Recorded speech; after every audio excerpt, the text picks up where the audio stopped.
So, welcome to PNR204 Exam 3.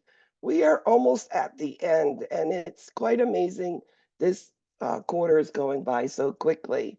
We do have a lot of different um, HESI stuff for you coming up, and a lot of that I've prepared. So, you'll be getting that after your exam on not your week 9 and week 10. So, we'll get you good and prepared for that. So let's go ahead and just do exam 3.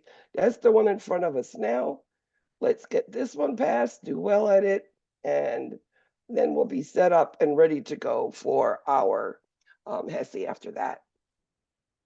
So this is week 6, 7, and 8. It is chapters 25 through 32. It's a lot of different information, so we broke it down. Now, one of the things is always terminology. You need to know what words mean. Are these words something that I need to just know definitions, or what does it apply to? So let me just explain all of that. So atelectasis is when your alveoli and your lungs collapse. This is what we prevent with deep breathing and coughing postoperatively to keep the lungs open. That's atelectasis that can occur. Coryza is just a name for a common cold.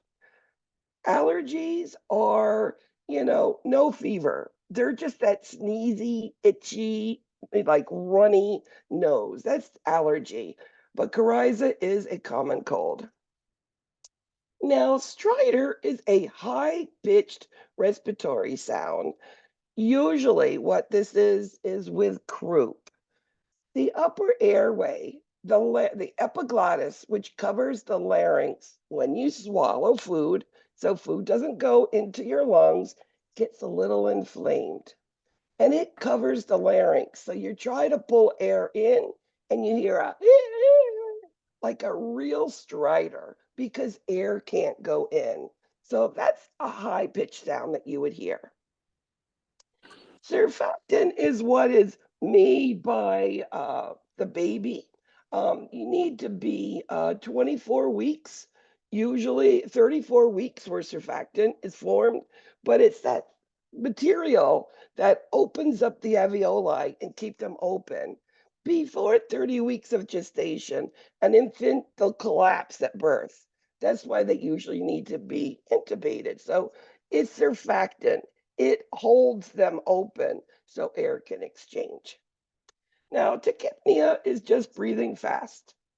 Ventilation is breathing air in, air out, simply. Erythrolytes are the red blood cells. And the red blood cells are very important because they do things for the cells. They carry oxygen, which is their nutrition, and then their waste, carbon dioxide, carries it away. So erythrocytes are all about giving the cells the oxygen they need in order to grow and to be alive. In a child, oxygen saturations should be greater than 90%. We don't really get concerned if they're 91, 92. 90% is the lowest level we'll accept, and then we'll consider putting oxygen on.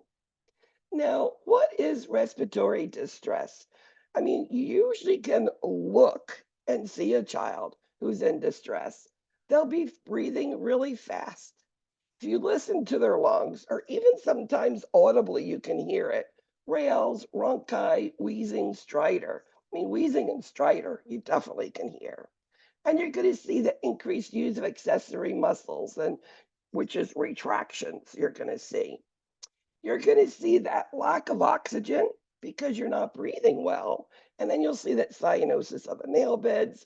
And then the brain's not getting oxygen because you're in distress. You're going to get confused, that little irritability. Now, common respiratory illnesses, pharyngitis. We have strep throats and we have viral throats. One of the things with treating this strep throat is very important because it can cause a lot of problems. One of our teachings needs to be to our parents, make sure when you're given that antibiotic for strep they take all the doses and that they get checked up afterwards. If you don't completely treat a strep throat, you can get rheumatic fever, glomerulonephritis, which stops the kidneys from working. It could go to your tonsils, causing peritonsillar abscess. Now it's really infected. Could go up into your ears through your station tubes, otitis media, and up into the mastoid glands, up into the brain, meningitis, and any of the bones in the face it'll get to. And then it can go to the lungs, causing a strep pneumonia. So strep throat isn't just a strep throat. It really needs to be taken seriously. One of the things when we have an infection, an upper respiratory, whatever, we're having a fever. Remember, the body is losing extra fluids. Make sure that we're replacing that with small amounts of fluids they like. My grandson, give him apple juice. He'll drink it even if he's sick, okay? Whatever their favorite juice is. It might be a popsicle, right? Sometimes, though, that cold will trigger, so be careful with that. Now, bronchiolitis is another name for RSV. Those names are synonymous. They're the same thing. It affects children young, 6 months and younger. We know it. Up to 2 years old, and then we start calling it upper respiratory infection. Me and you, it's a common cold. But for infants, younger children, all of that mucus is can be a danger. And it can also cause, because it is a virus, a viral pneumonia. So now you've got all the mucus upper in the nose, and now it's into your lungs too. So it can cause viral pneumonia. One thing about asthma, it is one of those leading causes of school absenteeism, ER visits, and hospitalizations. You know, you can't breathe, you can't control it, you'll end up hospitalized to get the medicines. Laryngotracheal bronchitis. This is the larynx, the bronchus, the trachea are inflamed. This is called croup. And that's that inspiratory, you can't breathe in type of breathing, but it's also that barking cough. Once you get it in, you bark and you cough. If you leave croup not treated, it will turn into epiglottitis. And that's that thing that covers the larynx. So now H influenza swells it up, covers the larynx. You can't breathe. This is a life-threatening emergency. Air can't get into the trachea. That whole trachea is covered up. So this is life-threatening emergency, and you're going to plan probably to intubate or do a tracheostomy to get an airway on these children. Cystic fibrosis is genetic. It is twofold. It is thick secretions in the lungs requiring aggressive chest physiotherapy. It also doesn't have the enzymes for digestion. So it doesn't digest fat. So fat is gone. And you'll have these bulky, foul smelling, frothy stools. One of the things with these digestive enzymes, we're losing a lot of salt in the skin. These children aren't getting fat. So we need to give them protein, carbohydrates, and we need to replace the sodium on them. So it's a lot of electrolytes are being lost. Now, cardiac.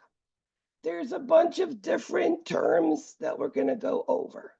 Tachy, whether it's tachypnea or tachycardia, it is faster than normal. Brady is slower.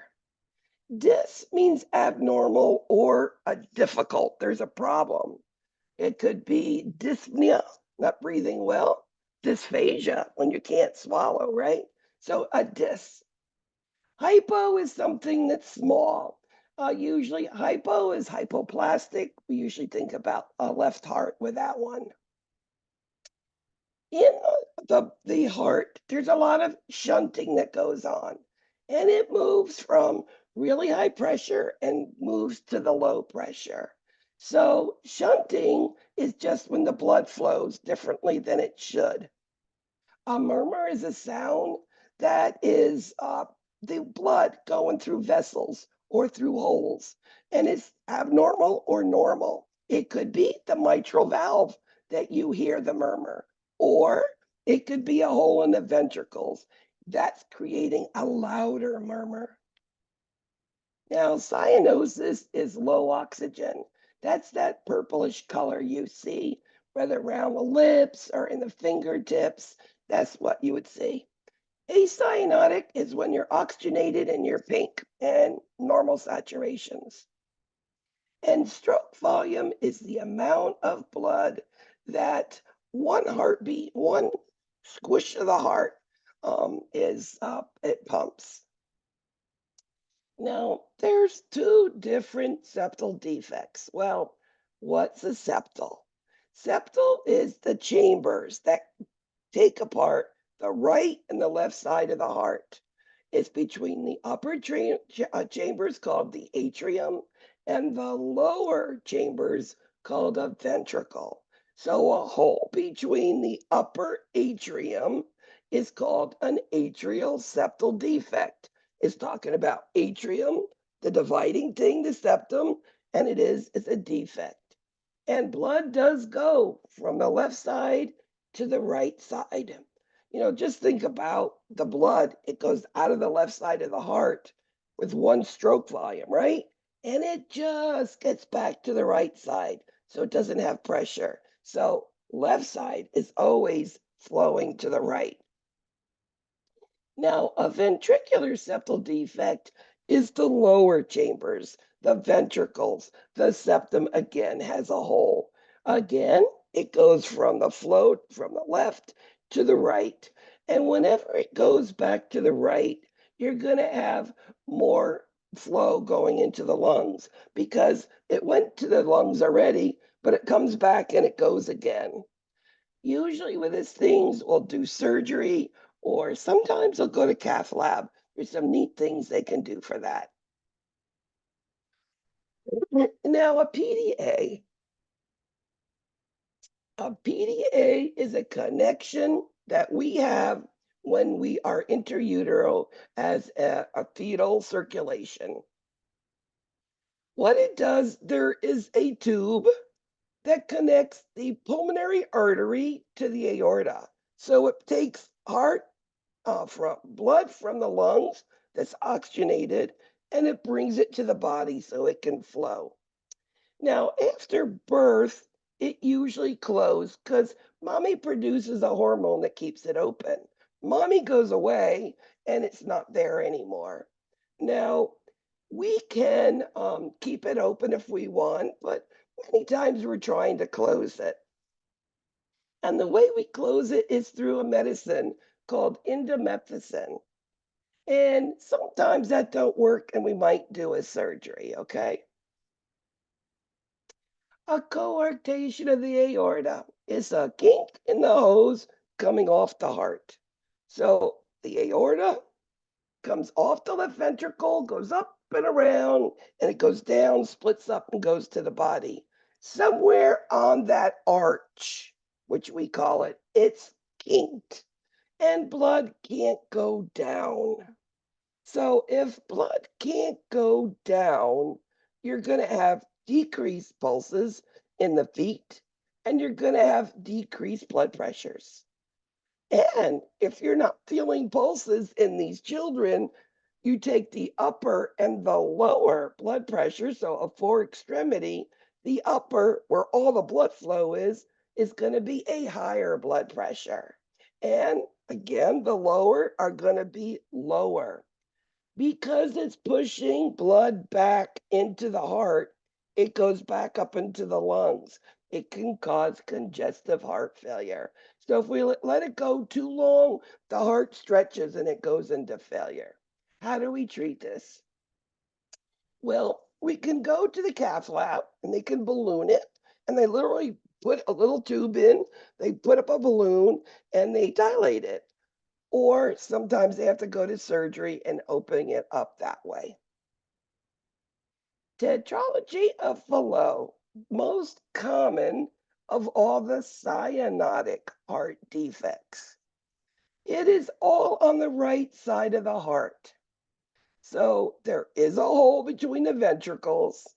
There's a right ventricle is a little bit stretched, and that pulmonary artery, that's the tube that goes from the right ventricle into the lungs, it's stenosis. It's narrowed. Something happens and it closes, completely shuts. And what happens with a tetralogy spell? No blood can go into the lungs. You have no oxygen saturation. This is a TET spell. In infants, you take their knees and you push them to their chest. You don't need an order for this one. Child with tetralogy of Fallot who's having a TET spell immediately knees to chest. I have seen O2 saturations go in less than a minute from 100% to 10% on a child in a TET spell. So you do it quick. Now, we do surgery on these and we do correct it. We open up that pulmonary artery. So it's four things. It's that hole between the ventricles. It's that big stretch little right ventricle when the blood can't go, that right ventricle stretches. And then it's also that pulmonary stenosis when the blood can't get into the lungs. And then the aorta sort of pushes over. That's what I call overriding aorta. It sort of is moved a little bit. Now, hypoplastic left heart syndrome is probably the most severe of all cyanotic heart defects. It is not the most common. That's tetralogy of Fallot. The left ventricle doesn't form. It can't work as the engine of the heart. It's just sitting there. And then the aorta coming off is barely even there. So this is a child who's going to need 3 stages of surgery. So these children, when we look at them, left ventricle's not working. We try to keep that patent ductus arteriosus open until we can do a surgery that mimics what a PDA is, and then there'll be more surgeries. This child's going to be a congenital heart, having all the issues of being tired quickly, needing frequent rest breaks, etc. Now, what are some of the tests we can do? Well, we just talked about a coarctation of the aorta, where that arch and that branch that comes right off of the left ventricle, the aorta, there's a kink in it, and we've got to determine where that kink is. Well, we do an aortogram. We just inject and dye into the aorta, and we can look, and we can see where is the kink, how big is the kink, how big is that narrowing. Now, an echocardiogram, usually when we think there's a congenital heart defect, it's the first thing we do besides just a simple EKG. And it's all just like we do when we have a baby, right? We get an ultrasound, but it's an ultrasound of the heart, an echocardiogram. And we can look at blood flow, we can see if there's any defects. So it is pretty nice to be able to see that immediately. Signs and symptoms of congestive heart failure. Well, congestive heart failure means the heart's not working the way it should. It's not pumping the way it should. So if it's not pumping the way it should, the body's not getting oxygen and it's upset. So the heart has to beat faster, and it beats faster. And it's just always really, really, really quick heart rate, even when they're asleep, because the body's trying. Let me hang up on this person.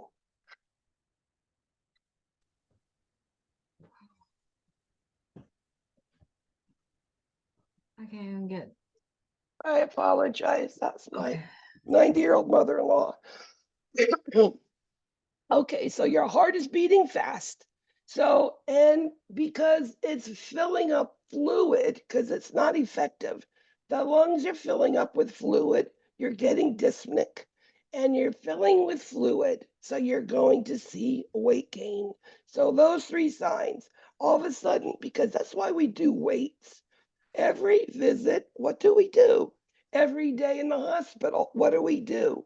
We do a height and a weight, and that monitors fluid balances, and it really monitors cardiac condition on these children. So all of a sudden they gain, and it could be 3 ounces. That's a lot for an infant. We know what's going on.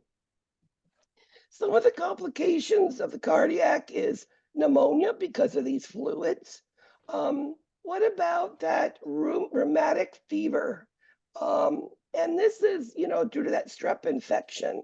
It can cause heart valve damage, and it's usually the mitral valve that gets damaged. So remember, it's penicillin, and then we'll be taking it up, till 5 years to keep to prevent any heart damage if we haven't gotten it already. If we have it, we're going to have to fix it. It doesn't come back. It can go to the point of meningitis, glomerulonephritis, and again into the ears. Now, congestive failure, it's heart failure again. Tachycardia at rest. Now, these kids, because they can't breathe, there's fluid in their lungs, they're gonna get tired so quick when they're eating. So they're sweating because their heart's working so hard.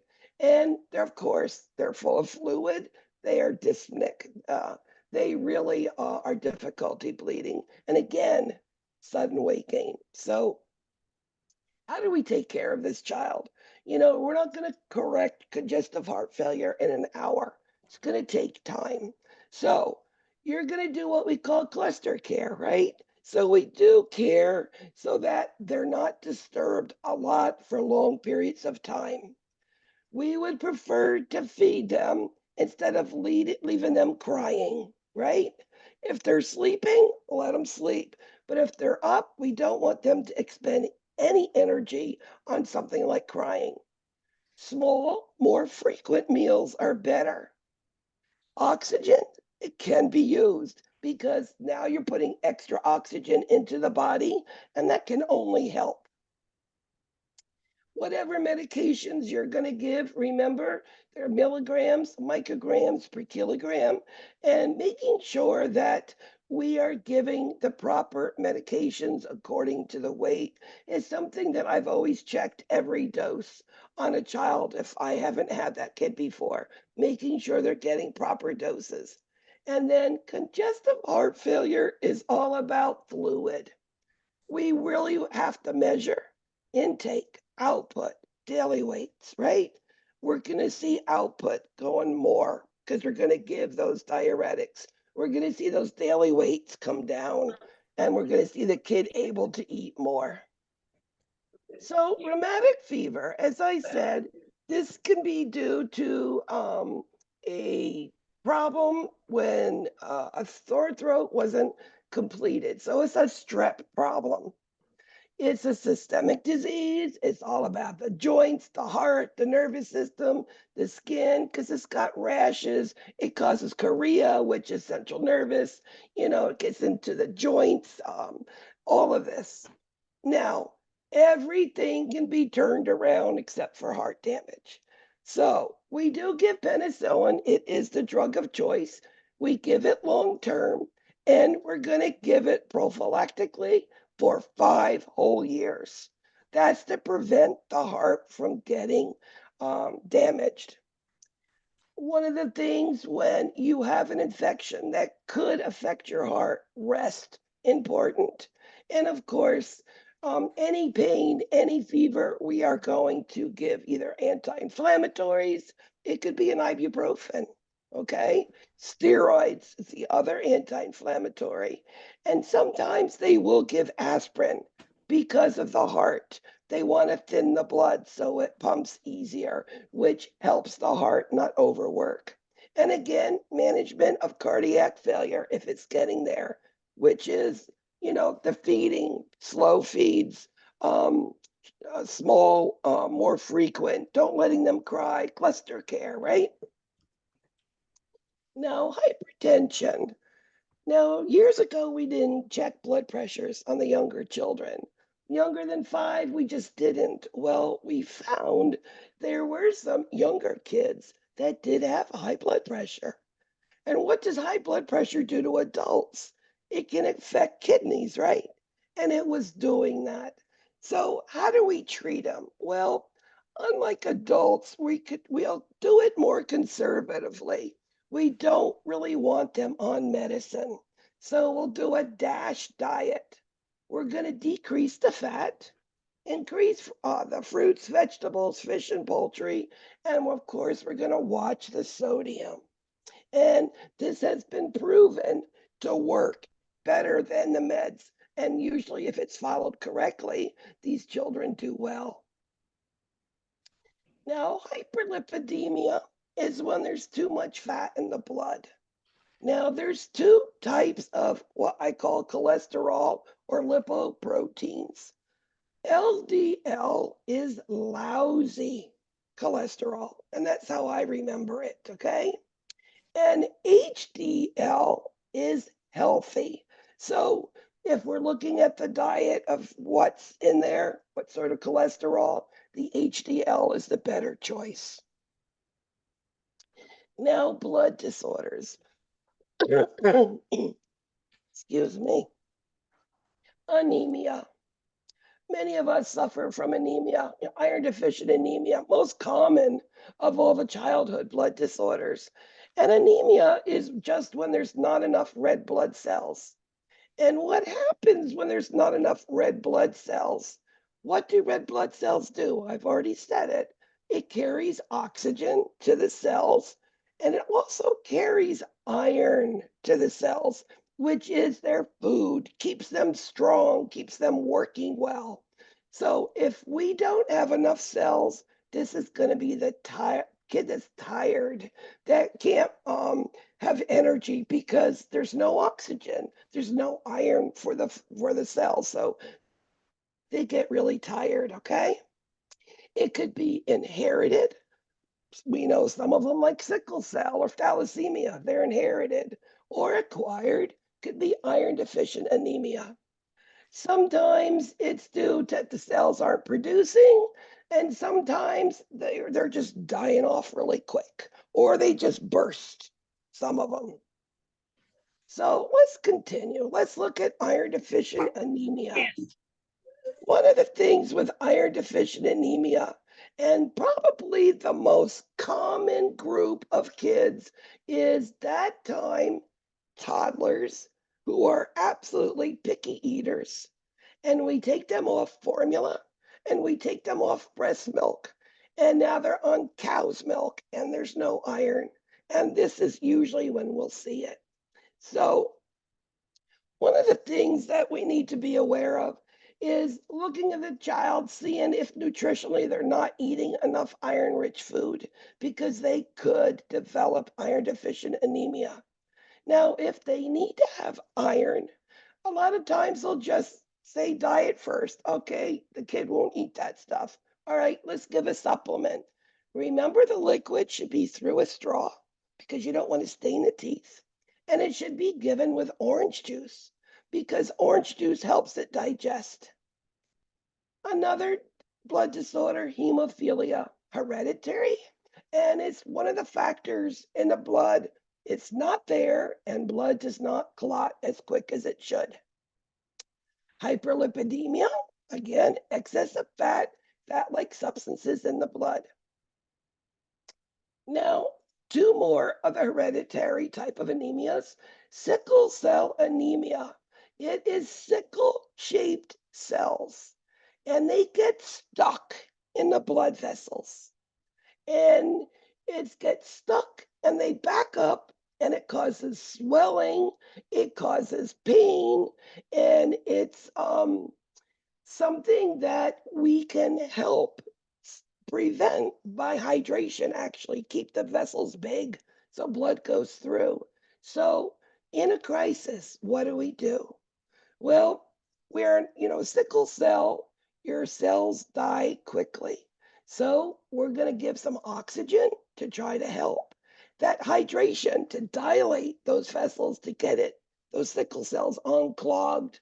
And of course, pain medicine. And as I said, these cells, their red blood cells die quickly. We might give them some erythropoietin. Remember, erythropoietin is made by the kidneys and it forms red blood cells. So, this is a way that we can increase red blood cells without transfusions. So, we do give it to these children. Now, thalassemia is another hereditary blood disorder. I call it the rectangle type of um, anemia, and they burst very quickly. And inside of these cells is iron and oxygen.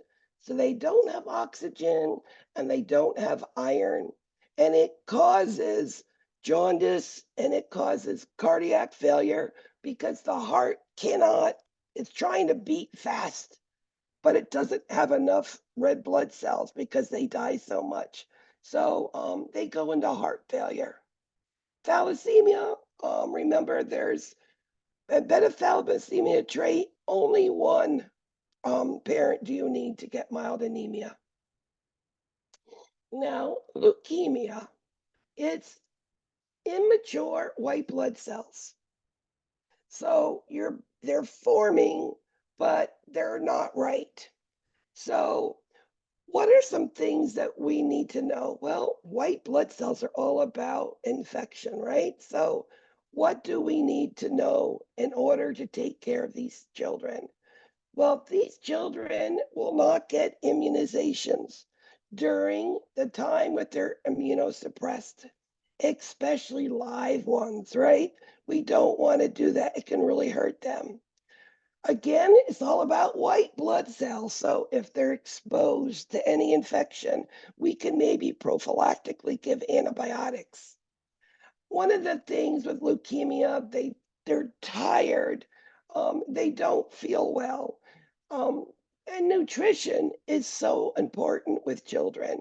So try to give them their favorite food, and try to do it in a way that's fun for kids. Pancakes with smiley faces, Mickey ears, whatever it is, do it to help them. Their mouths can get sores, so meticulous oral hygiene. And then always check, is there any infections, ulcers, anything going on? Because any type of infection, they don't fight it. It can become a really bad infection. And it is a long treatment. So having these children being able to talk, I know I've had many kids talk to me about things they can't with their parents. And as nurses, you're going to find that. Now, GI, GU, there we are, another dysphagia, difficulty swallowing, you don't eat right. Common ingested drug for children, acetaminophen, and we know that goes right to the liver and could cause liver destruction. So, types of GI disorders, well, ones with fluid electrolyte imbalances, vomiting, diarrhea, right?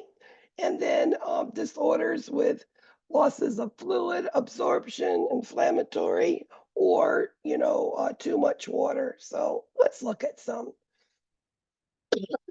Now, pyloric stenosis. This is the pyloric valve in the stomach gets so thick and so tight that their milk as infants, 3 weeks to 3 months, they can't get milk. It doesn't go into their intestines and it fills up. And all of a sudden, they are projectile vomiting across the room. And I'm talking, point them at the garbage can 10 feet away, and that vomit could hit it. That's how forceful it is. Meckel's diverticulum is a piece of outbulging diverticuli in the small intestines, and inside is a blood vessel, and it rips, and it causes painless rectal bleeding. That's what you see with it. Appendicitis is a very common thing in children. We know that the biggest risk is to get them to surgery before it ruptures, because once it ruptures, it spews toxic content into the peritoneum, into the cavity, and causes peritonitis. So, what are you going to see? Well, before it ruptures, you see that right lower quadrant pain. You'll see that guarding, rebound tenderness. That's the McBurney's point. You can see these children walking into the ER, holding their right lower quadrant, bent over and limping on their right leg. It's so classic the way that you see it. So, of course, you do your physical rebound tenderness. We have a pretty good clue. We're going to do some labs. We want to look at CRP. It's a C reactive protein. It looks at inflammation. They look at the white blood cell. It shows infection, right? They'll do a urine and a stool just to, see that they're clean. They might do an abdominal X-ray or CT, but absolutely they're going to do an ultrasound. Now, once they go to the OR, they come back and it wasn't burst, it'll be pain control, watching their labs, seeing the white cells don't go up, seeing that they're okay, vital signs, starting them to eat slowly, and then teaching them how to take care of where they did the surgery. And usually it's laparoscopic today. Now, Hirschsprung's. This is hard to describe, but it's the bowel, the large intestines, gets this area that there's no nerves in an area of intestines. So there's no peristalsis. And it sits there and it grows bigger, causing a megacolon obstruction. Okay. That nerve area, nothing's moving. So what they do is once they determine that it is Hirschsprung's, they'll do a biopsy and find it. They take it out and they put a colostomy. And then usually by the end of a year, they've already reconnected it to the rectum. So it's a temporary colostomy. Gastroenteritis, this is that vomiting and diarrhea that kids get, right? Your stomach, your intestines, they're inflamed. It could be food intolerance. You see this when you start feeding your infants at 6 months. They don't like food, they're intolerant. You'll see vomiting, diarrhea. Making sure we don't overfeed children, that will cause it. Improper formula preparation, leaving it out too long, having too much, what water did you use on it? And then, of course, sorbitol is some of these chemicals and some of the medications. So, priority problem in diarrhea, vomiting is always fluid and electrolyte imbalance. It causes dehydration, and dehydration is absolutely dangerous in children. We need the fluids going around to the body. Now, you've had a kid admitted to the hospital, came in with, gastroenteritis, vomiting, diarrhea, comes in, we give him boluses of fluid, we start the foods and he starts to eat. How do you know that it's working, that he's better? Well, look at the weight that he came in. And now look at the current weight. Guaranteed, if he's better, he's gained weight back. And that's your telltale sign. Now, celiac is an autoimmune disease where the body doesn't like gluten, and gluten is in flour, which is wheat, barley, oats, and rye. If they eat it, they get severe abdominal pain and diarrhea, okay? It has a problem with the absorption. They don't absorb anything. So these diets, they're not absorbing fat, okay? It's part of the celiac disease. So we need high protein. That's going to replace the calories of the fat. We need good veggies, good bulk. We need that fruit, beans, They can have rice. Rice is a great alternative. They can have nuts, they can have dairy, and they can have legumes, lima beans.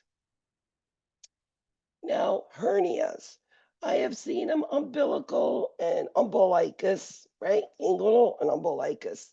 And if you could push it in and out, it's good. All right. And I love to squish those little belly button ones. I think they're fun. But if you try to push it and it's hard and red and painful, it's probably strangulated or incarcerated. Doesn't matter. There is problems with blood supply and they require emergency surgery.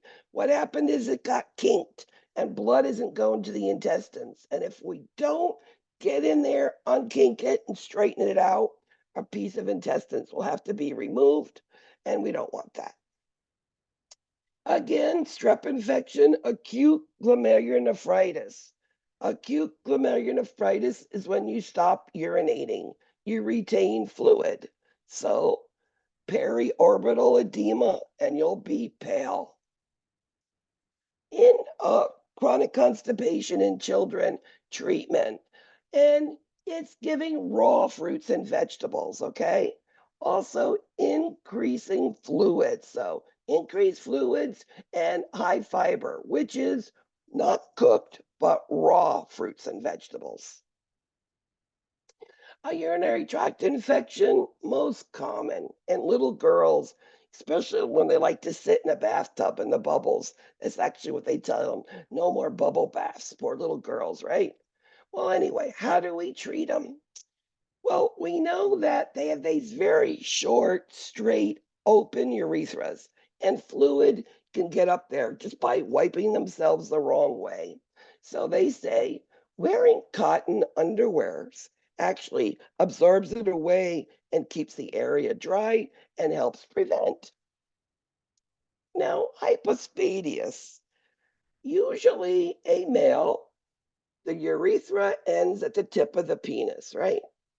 In hypospadias, it doesn't come out to the tip. It's on the bottom somewhere, anywhere. So it's late, it's underneath. They usually fix that before they're potty trained.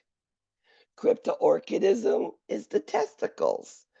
What did the doctor do? First visit to the pediatrician after birth. They check hips and then they check the testicles on a male, right? I want to see if they're there. So, cryptorchidism is when one or both they're not down in the sac where they should be. Now, skin things. Impetigo. My grandson had this, and it was the back of his knee, and it spread really quickly. I'm very glad he was with me because I knew what was going on. His mother thought he had itched too much, but there's this bullous lesions. It is an infection bacteria. It's either staph or strep. It's going to need oral and creams, antibiotic creams to clear it up. Now, ringworm isn't a worm. It's that red, round rash that you get. It's a fungal infection. Pediculosis is another name for a lice infection. Those nice little things that gets in the hair.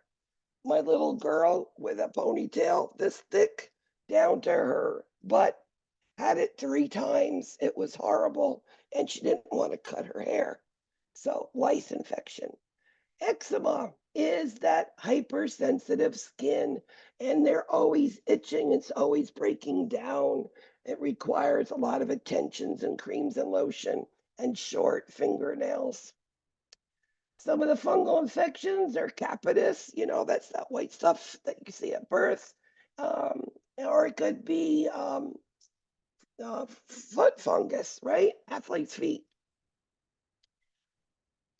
Scabies. Scabies is that's these little bugs that get underneath the skin, and we're gonna treat it with a lotion or a shampoo.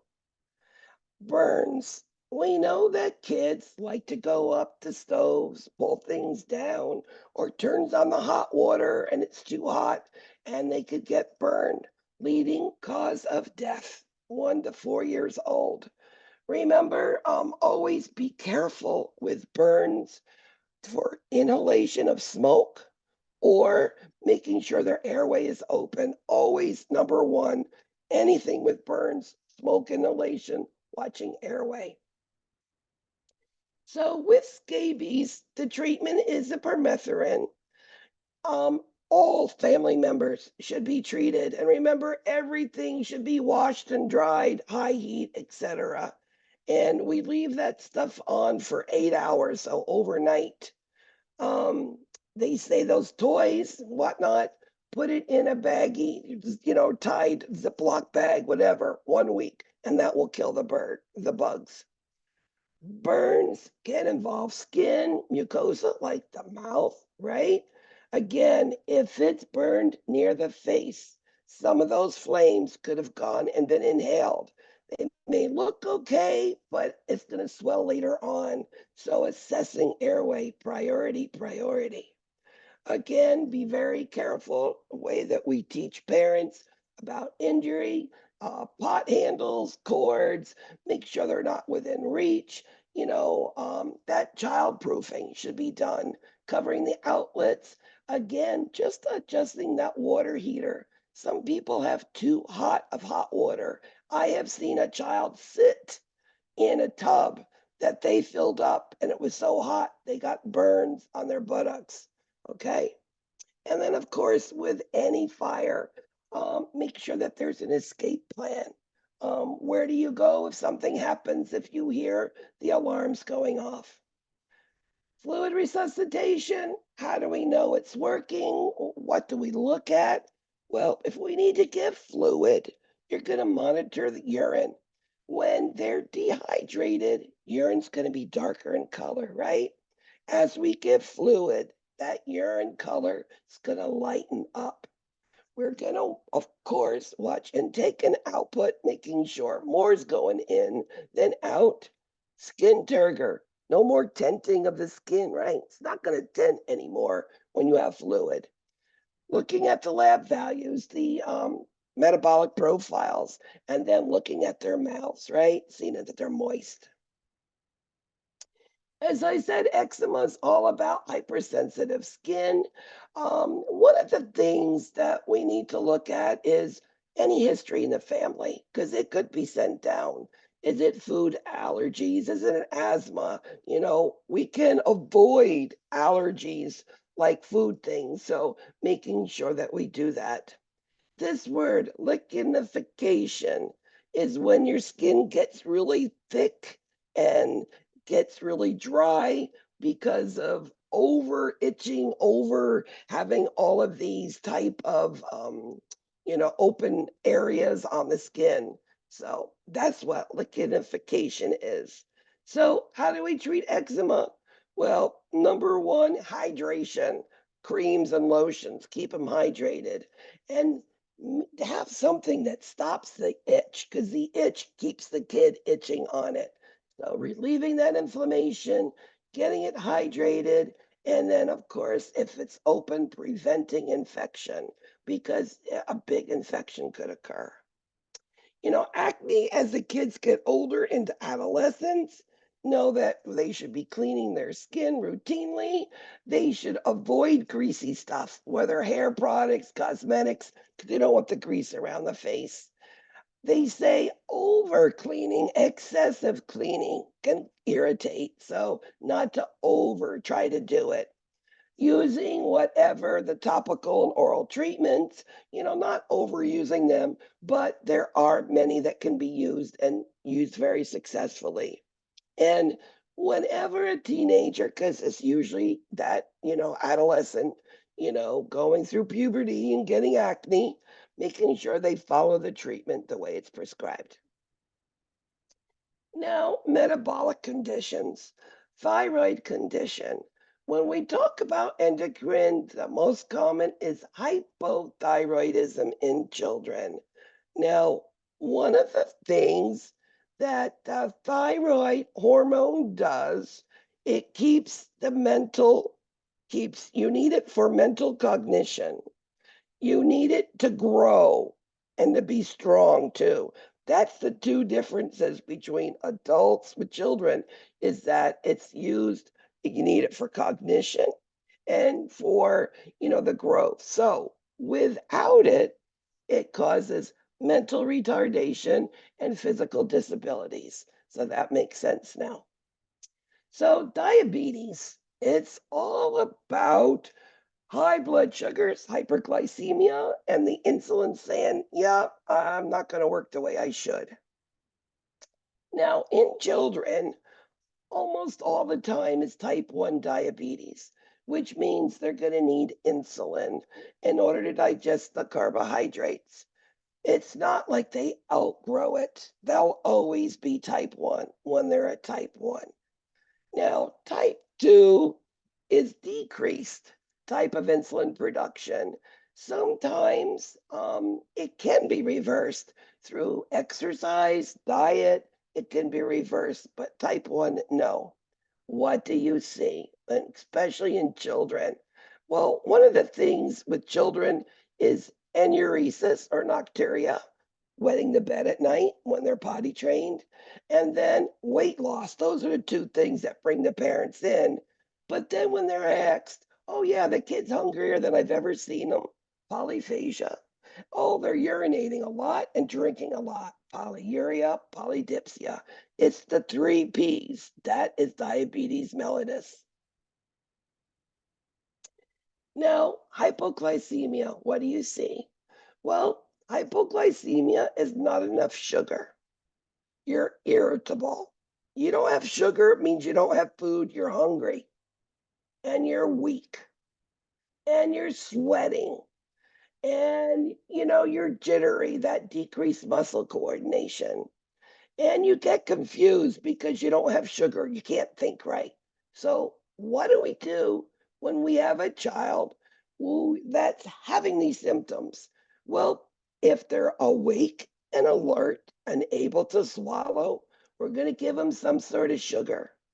Honey's a good one, milk, orange juice, something, a little sugar candy, something, get their blood sugar up. Now, if the patient's unconscious or unable to swallow, we're going to give something called glucagon, and this increases that blood sugar quickly.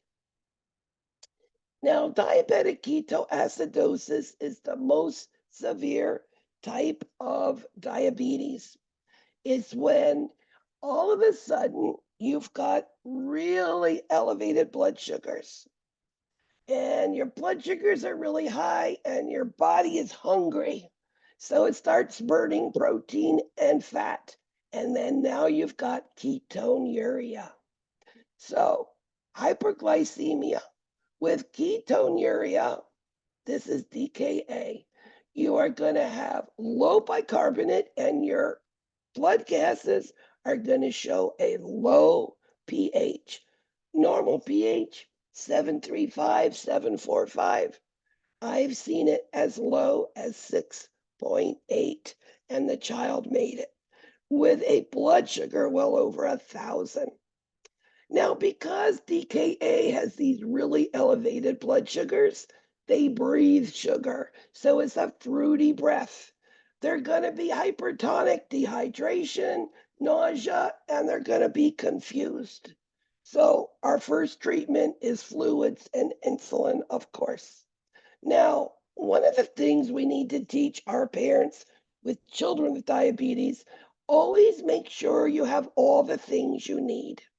If you're bringing insulin and it needs to be in refrigerated, we're going to put it in a little pack with an ice pack, right?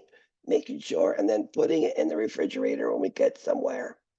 Always have an alert bracelet because some people will see a kid passed out and not know what it is. They have an alert bracelet, it will alert them. And then wherever you're traveling, know where help is, where your local hospitals are. Now, this is Cushing's, it's an adrenal thing. And it's all about an adrenal hormone called cortisol. It's prednisone, that type of stuff.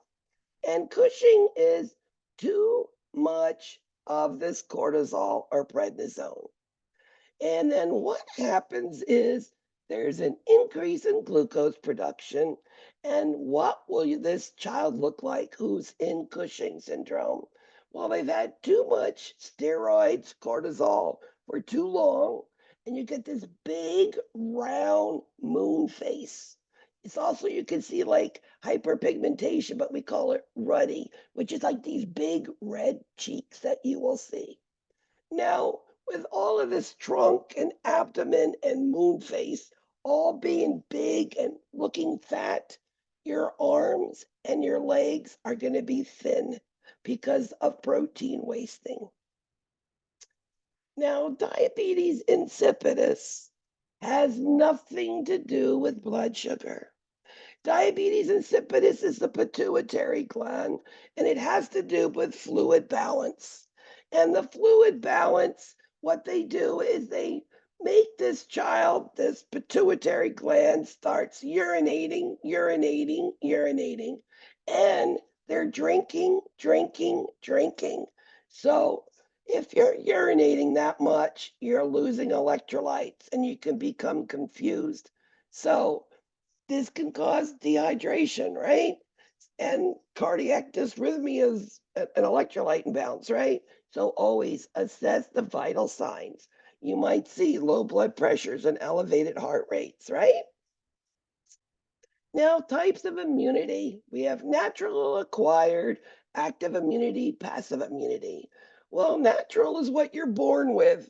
Mom's giving it to you. You're immune. Acquired is you've had the disease or you're getting those vaccines or immune serums. That's acquired. Now, active immunity, the body produces it by themselves. And passive immunity is we provide the antibody to the person, but it's only there for a little bit. It's going to be needing replenished. Now, on this, you're going to have dosage calc. There are no crazy ones. Know when you're doing them, is it per day? Is it per dose? Making sure that there's milligrams and milligrams, that you're not trying to, do a dosage on different, labels, okay? This is a very short dosage calc video right here. It's like less than 20 minutes, I believe, and it goes really quick into trying to figure things out. So it's there. It's for you. It's mine. If you need the worksheets that go with it, just let me know. Just send it to me, bbogart at fortiscollege.edu. Or if you're in my class, send me a message. I've sent them, but I'll send them again. And if you need help with it, just let me know. I will make an appointment. 10 minutes is all I need. I don't need a lot of your time. I know that you're busy. Any questions? Well, I thank you all for coming.